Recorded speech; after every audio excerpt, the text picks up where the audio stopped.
James Harrison walked through City Park on a cold morning in October. The tall trees were losing their leaves, and the wind made him pull his expensive jacket tighter. At 45 years old, James had everything money could buy. His tech company made millions each year, and his face often appeared in business magazines. Today was like any other day for James. He woke up early, had his protein shake, and went for his morning walk. Walking helped him think clearly before his busy day of meetings. He liked to go through the park because it was quiet and peaceful. As James turned a corner on the path, something caught his eye. On a green bench under a large oak tree sat a young black woman. She looked no older than 20. What made James stop walking was that she had two tiny babies with her. The babies were wrapped in thin blankets, sleeping close to her chest. The young woman's clothes looked worn out. Her shoes had holes, and she wore a jacket too light for the cold weather. Dark circles under her eyes showed she hadn't slept well in days. Next to her was a small backpack and a plastic bag with what looked like baby supplies. James slowed down his steps. He was not the type of man who got involved in strangers' problems. His assistant would say it was not his business. But something about the young woman made him pause. Maybe it was the careful way she held the babies, protecting them from the cold with her own body. "Excuse me," James said, keeping his distance so as not to frighten her. "Are you okay?" The woman looked up quickly, her body tensing. Her eyes showed fear and distrust. "We're fine," she said in a quiet but firm voice. "Just resting." One of the babies made a small sound, and she gently rocked both of them. James noticed her hands were red from the cold. "My name is James," he said, still standing a few feet away.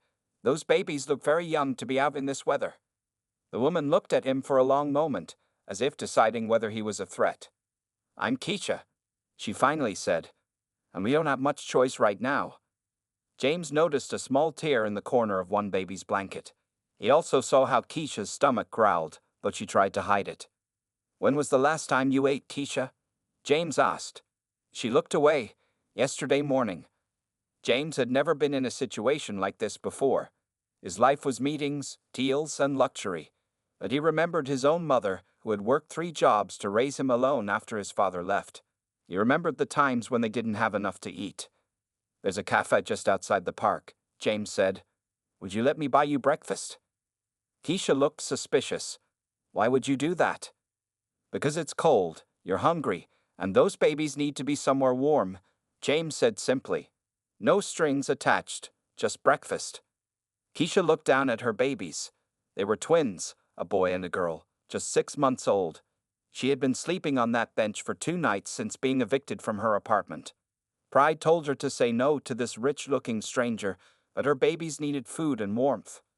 "Okay," she said finally, "just breakfast." James nodded, keeping a respectful distance as Keisha carefully stood up, balancing both babies. She picked up her small backpack with her free hand. Neither James nor Keisha knew it then, but this chance meeting in the park would change all their lives forever. The small cafe near the park was warm and smelled like fresh bread. James opened the door for Keisha, who walked in slowly with the twins. People looked at them, a well-dressed businessman and a poor young woman with 2 babies. Keisha felt their stares and held her babies closer. "Let's sit in the corner," James said, pointing to a quiet booth away from other customers. He knew Keisha would feel more comfortable there. Keisha sat down carefully, placing the twins on the seat next to her. They were starting to wake up, making small noises. James sat across from her, leaving plenty of space. "Order whatever you want," James said, handing her a menu. "The pancakes here are very good." Keisha looked at the menu, then at her babies. "Can I get something I can eat with one hand? I need to hold them." James nodded. "Of course." When the waitress came, Keisha ordered a sandwich and hot tea. James got coffee. He also asked for extra napkins and a glass of warm water. "For the babies," he explained. "You might need to clean them up." Keisha looked surprised that he thought of this. She watched James carefully, still not trusting him completely. "Why are you helping us?" she asked directly. James took a sip of his coffee before answering. "I grew up poor," he said. "My mother raised me alone. There were times when we didn't have food or a warm place to stay." Keisha's sandwich arrived, and she ate quickly, but tried not to seem too hungry. One of the twins, the boy, began to cry. Keisha looked stressed, trying to eat and comfort him at the same time. What's his name? James asked. Jaden, Keisha said. And this is Jada. She touched the little girl's cheek softly. They're beautiful, James said. How old? 6 months last week. Pride showed in Keisha's voice despite her situation. As Keisha ate, James asked simple questions. He learned that she was 19 years old. She had worked at a supermarket and a cleaning job until Jada got sick. Missing work to take Jada to the hospital cost Keisha both jobs. Without money, she couldn't pay rent, and 3 days ago, they were evicted from their small apartment. What about their father? James asked carefully. Keisha's face hardened. He left when I told him I was pregnant. Blocked my number, moved away. Haven't heard from him since. James nodded, understanding. He had seen this story before. And your family? My mom died 2 years ago. Cancer. Keisha's voice got quieter. No other family that talks to me. James watched as Keisha finished her food. She was young but strong. He could see she was a good mother, doing everything possible for her children despite having nothing.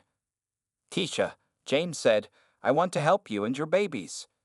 Keisha immediately looked suspicious. What do you want in return? Nothing, James said firmly. I own a hotel not far from here. I can get you a room for a few days while we figure out a better solution. Keisha shook her head. I don't take charity. It's not charity, James said. Think of it as one human helping another. I have more than I need. You need help right now. Jada started crying now too, and Keisha looked tired and overwhelmed. Just for tonight, James said. Your babies need a warm bath and a safe place to sleep. Tomorrow we can talk about what's next. Keisha looked at her twins. Their tiny faces were red from crying. They deserved better than a cold park bench. Just for tonight, she agreed finally. As they left the cafe, neither of them knew that just for tonight would turn into something much bigger than they could imagine. The hotel room was bigger than Keisha's old apartment. It had a large bed, a clean bathroom, and even a small kitchen area. Keisha stood in the doorway, holding the twins, her eyes wide with surprise. This is too much, she whispered. James placed her small backpack on a chair. It's just a standard room, he said, but they both knew it was luxury compared to a park bench. The hotel has a laundry service, James explained. And I asked them to bring up some things for the babies. He pointed to a table where baby formula, diapers, wipes, and 2 small sets of clean clothes waited. Tears filled Keisha's eyes, but she blinked them away quickly. Thank you, she said, her voice firm. She wasn't used to kindness from strangers. Get some rest, James said. I'll come back tomorrow morning around 9. We can talk about next steps then. After James left, Keisha locked the door and leaned against it, finally letting her guard down. She looked at her babies, now sleeping peacefully on the big bed surrounded by pillows. We're okay for tonight, she whispered to them. The next morning, James returned as promised. Keisha had bathed the twins and herself. The hotel had even found a small crib, which held Jada while Jaden slept on the bed. You look better, James said honestly. One night of proper sleep had already made a difference. I feel better, Keisha admitted. But what happens now? We can't stay here forever. James sat down at the small table. I've been thinking about that. I'd like to help you find a job and a place to live. Keisha's eyes narrowed. Why would you do all this for someone you don't know? James was quiet for a moment. 10 years ago, before my company succeeded, I was almost homeless myself. An old teacher of mine let me sleep on his couch for 3 months. Without him, I wouldn't have the life I have now. Keisha nodded slowly, beginning to understand. I'd like you to stay here for 2 weeks, James continued. During that time, I'll help you find work and an apartment you can afford. I know people who can help. Keisha wanted to say no. Her pride told her to refuse, but she looked at Jaden and Jada and knew she had to do what was best for them. 2 weeks, she agreed. And then we find our own way. Those 2 weeks changed everything. James connected Keisha with social services that helped her get emergency assistance. He hired a lawyer who discovered Keisha qualified for housing support she didn't know existed. He even found a daycare center that had spots for the twins. By the end of the first week, Keisha had a job interview at a company where James knew the manager. By the end of the second week, she had the job and an apartment lined up. James' assistant, Miranda, couldn't understand his interest in helping this young woman and her babies. "You have a business to run," Miranda reminded him one afternoon. "Why spend so much time on this project?" "She's not a project," James said firmly. "She's a person who needs help." On the last day of the 2 weeks, Keisha packed her few belongings and the new things for the babies that James had bought. "I don't know how to thank you," she said. "You don't need to thank me," James replied. "Just promise me one thing. When you're back on your feet, help someone else who needs it." Keisha nodded, understanding the true meaning of his help now. It wasn't charity, it was human connection. As they left the hotel, neither knew that their story together was just beginning.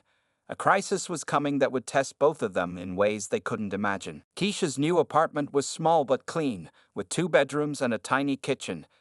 It was on the ground floor of an old building that James owned. He had offered her reduced rent until she saved enough money from her new job at the office supply company. For 3 weeks, things went well. Keisha took the bus to work each morning after dropping the twins at daycare. She came home tired but happy to have a job and a safe place for her babies. Then, on a cold Tuesday night, everything changed. Keisha woke up at 2:00 a.m. to Jaden crying loudly. When she touched his forehead, it was burning hot. His little body felt like fire, and his eyes looked glassy and unfocused. "Oh no, baby, what's wrong?" Keisha whispered, trying not to panic. She took his temperature with the thermometer James had bought her. The number made her heart race. 103.5 degrees. Keisha tried to stay calm. She gave Jaden baby medicine for fever, but he wouldn't take it. His crying got worse, and his breathing seemed strange. Jada woke up too, crying because her brother was upset. Keisha had no car. The nearest hospital was 5 miles away. She had no family to call. With shaking hands, she picked up her phone and called the only person she knew might help. James was sleeping deeply when his phone rang.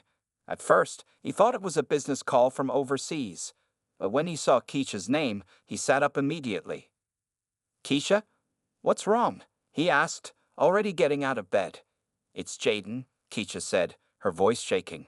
"He's burning up with fever. I don't know what to do. I'm scared, James." James didn't hesitate. "I'll be there in 15 minutes. Get him ready to go to the hospital." True to his word, James arrived quickly in his expensive black car. He was wearing sweatpants and a wrinkled shirt, clearly having rushed out of bed. Keisha was waiting at the door, holding Jaden wrapped in a blanket. Jada was strapped to her chest in a baby carrier. "Let's go," James said, helping her into the car. He drove quickly but carefully to the emergency room. The hospital waiting room was bright and cold. Keisha sat holding Jaden while James carried Jada, who had fallen back asleep. They waited for 2 hours before a doctor finally called them in. "Severe ear infection," the doctor explained after examining Jaden. "It's common in babies, but his is quite bad. He'll need antibiotics right away." As the doctor wrote a prescription, he looked at James and Keisha. "Your son is going to be fine," he said, assuming they were a family. Neither James nor Keisha corrected him. Dawn was breaking when they finally left the hospital. Jaden was sleeping peacefully now, the medicine beginning to work. James drove Keisha and the twins back to their apartment. "Thank you for coming when I called," Keisha said softly as they pulled up to the building. "I didn't know who else to ask." James looked at her and the babies. In just a few weeks, they had become important to him in a way he hadn't expected. "I've been thinking," James said. "The office manager position at my apartment building is open.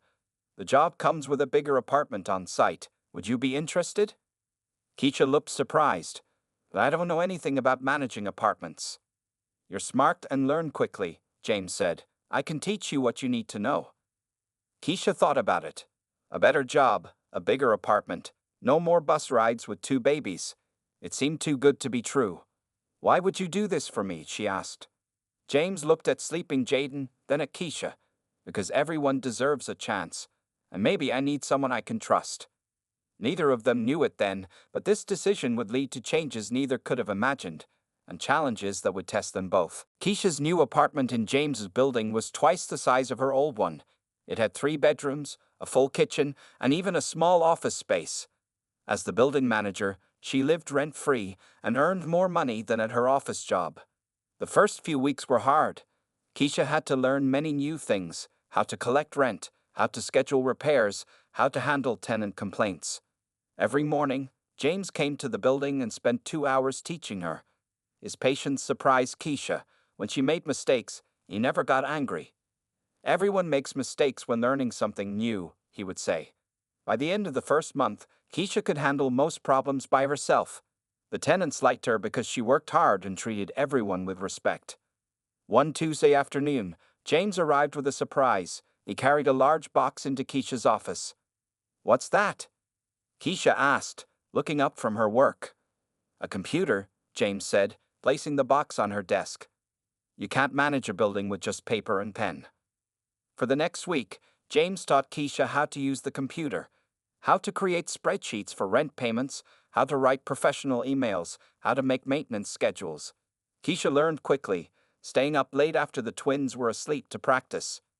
"You're a natural," James told her one day. "You learn faster than most people I hire at my company." Keisha smiled at the compliment, but didn't know how to respond. No one had ever told her she was smart before. The biggest change came 2 months after Keisha started her new job. James arrived with another surprise. "Follow me," he said mysteriously. He led Keisha to an empty apartment on the first floor. When he opened the door, Keisha gasped. The space had been transformed into a small daycare center with colorful walls, tiny tables and chairs, and shelves full of toys and books. "What is this?" Keisha asked, walking into the bright room. "A daycare for the building," James explained. "Many tenants here have young children. They need affordable childcare, and you need somewhere safe for Jaden and Jada while you work." "But who will run it?" Keisha asked. "I've hired a qualified teacher," James said. "She starts next week. Your twins will be the first children enrolled." Tears filled Keisha's eyes. No more rushing to drop off the babies across town. No more expensive daycare fees she could barely afford. "Thank you," she whispered. That evening, after James left, Keisha sat in her new living room watching Jaden and Jada play on a soft rug. 6 months ago, they were homeless in a park. Now they had a home, and she had a job with a future. Her phone rang. It was James. "Keisha, I need a favor," he said. "I have potential investors coming to see the building tomorrow. Would you give them a tour and explain the improvements we've made?" Keisha felt nervous. "Me? What if they ask questions I can't answer?" "You know this building better than anyone now," James said. "Just be yourself and show them what you've accomplished." The next day, Keisha dressed in her best clothes and met 3 businessmen in expensive suits. They looked surprised to see a young black woman as the manager, but Keisha stood tall and spoke confidently as she showed them around. When they reached the new daycare, one man asked, "Whose idea was this?" "It was a joint decision," Keisha said. "Mr. Harrison believes in creating community, not just housing." Later, James called her. "The investors were impressed," he said, "especially with you." Keisha smiled to herself. For the first time in her life, someone saw her potential and gave her a chance to prove it. But not everyone was happy about the relationship growing between Keisha and James, and trouble was coming their way. 6 months had passed since Keisha became the manager of James' apartment building. The daycare center was now full of children, the building was running smoothly, and Keisha had saved enough money to buy a small used car. Jaden and Jada were growing quickly, now 1 year old and beginning to take their first steps. On a rainy Monday morning, Keisha was in her office when her phone rang. It was James. "Have you seen the City News website today?" he asked, his voice unusually tense. "No, why?" Keisha replied, immediately worried. "Someone wrote an article about us. It's not good, Keisha." Keisha quickly opened her computer and found the article. The headline made her stomach drop. "Millionaire's mystery relationship with young mother raises questions." The article showed a picture of James and Keisha walking together with the twins at the park. The writer suggested that James had improper motives for helping a young single mother. It mentioned how quickly Keisha had moved from homelessness to a good job and nice apartment. The writer questioned whether Keisha had earned these opportunities or if something else was happening between them. Keisha's hands shook as she read. The article made their story, which had been about kindness and opportunity, sound dirty and wrong. "This is terrible," she whispered into the phone. "What do we do?" "I'm coming over," James said. "We need to talk." An hour later, James sat in Keisha's living room. The twins played nearby, unaware of the adults' serious conversation. My company's board of directors called an emergency meeting, James explained. Some investors are concerned about bad publicity. Keisha felt sick. This is my fault. I should leave, find another job. No, James said firmly. You done nothing wrong. We done nothing wrong. But Keisha could see the worry in his eyes. The article had already caused damage. 2 tenants had called that morning with concerns about Keisha's position as manager. People will believe what they want to believe, Keisha said quietly. They see a rich white man helping a poor black girl and think the worst. James stood up and walked to the window. Maybe I should have been more careful. I didn't think about how it might look to others. His words hurt Keisha more than the article. For the first time, she wondered if James regretted helping her. Do you wish you had never met me? She asked directly. James turned to face her, surprised by the question. Never. Meeting you and the twins was one of the best things that's happened to me. But doubt had entered their relationship. That evening, after James left, Keisha received 3 calls from tenants asking if the article was true. One woman even asked if Keisha would be leaving soon. The next day, Keisha went to work with her head held high, but she could feel people watching her, whispering when she walked by. The daycare teacher looked uncomfortable when Keisha dropped off the twins. By the end of the week, the story had spread. A local TV news reporter came to the building, asking tenants for interviews about the unusual arrangement between the building owner and the young manager. James stopped coming to the building during the day, calling Keisha instead of meeting in person. He said it was to avoid giving the reporters more to talk about, but Keisha felt the distance growing between them. On Friday afternoon, Keisha sat alone in her office, wondering if all she had built was about to fall apart. Her phone rang. It was James again. We need to make a decision, he said.